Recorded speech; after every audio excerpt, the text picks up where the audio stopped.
Last week, sabi mo nga, there was a press conference for Manong Chavez Singson kung saan tinanong siya kung, I think the question was phrased this way, meron ka bang relasyon, am I right, Ards? Meron ka bang relasyon kay Jillian Ward? To which Manong Chavez Singson said, Marites yun. He denied it. He denied it. So my question to you is, kilala mo? I mean, si Manong Chavez, have you met him? May mga interactions ba kayo? Engagements with you and your endorsements, your family? What is your side of the story?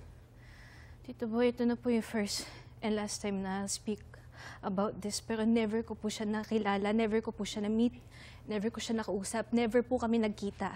So hindi ko talaga alam paano po nila nagawa-gawa lahat ng to kasi never ko po talaga siyang na-meet. Never ko po siya nakausap. Oo.